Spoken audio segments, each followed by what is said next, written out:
Matthieu chapitre 8. Lorsque Jésus fut descendu de la montagne, une grande foule le suivit. Et voici, un lépreux s'étant approché se prosterna devant lui et dit, « Seigneur, si tu le veux, tu peux me rendre pur. » Jésus étendit la main, le toucha et dit, « Je le veux, sois pur. » Aussitôt il fut purifié de sa lèpre. Puis Jésus lui dit, « Garde-toi d'en parler à personne. Mais va te montrer au sacrificateur et présente l'offrande que Moïse a prescrite, afin que cela leur serve de témoignage. » Comme Jésus entrait dans Capernaum, un centenier l'aborda, le priant et disant, « Seigneur, mon serviteur est couché à la maison, atteint de paralysie et souffrant beaucoup. » Jésus lui dit, « J'irai et je le guérirai. » Le centenier répondit, « Seigneur, je ne suis pas digne que tu entres sous mon toit. Mais dis seulement un mot et mon serviteur sera guéri. Car moi qui suis soumis à des supérieurs, j'ai des soldats sous mes ordres et je dis à l'un, va, et il va. À l'autre, viens, et il vient.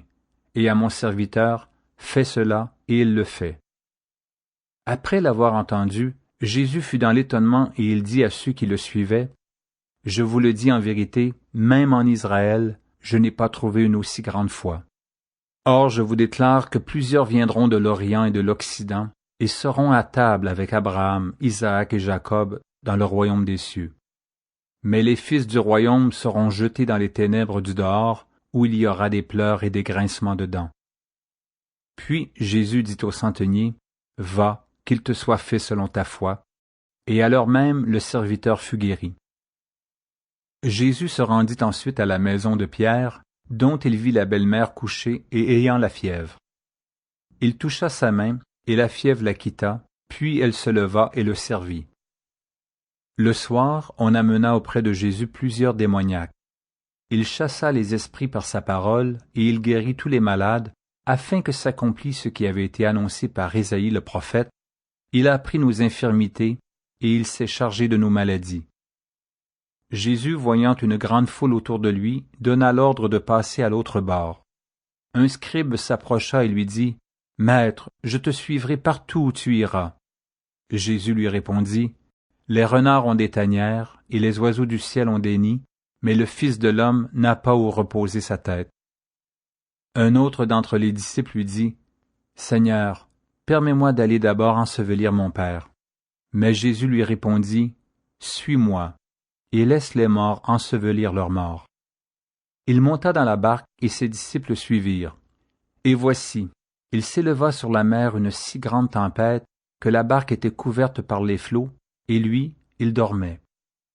Les disciples s'étant approchés le réveillèrent et dirent, « Seigneur, sauve-nous, nous périssons. » Il leur dit, « Pourquoi avez-vous peur, gens de peu de foi? » Alors il se leva, menaça les vents et la mer, et il y eut un grand calme. Ces hommes furent saisis d'étonnement. « Quel est celui-ci, disaient-ils, à qui obéissent même les vents et la mer? » Lorsqu'il fut à l'autre bord, dans le pays des Gadaréniens, deux démoniaques sortant des sépulcres vinrent au-devant de lui. Ils étaient si furieux que personne n'osait passer par là.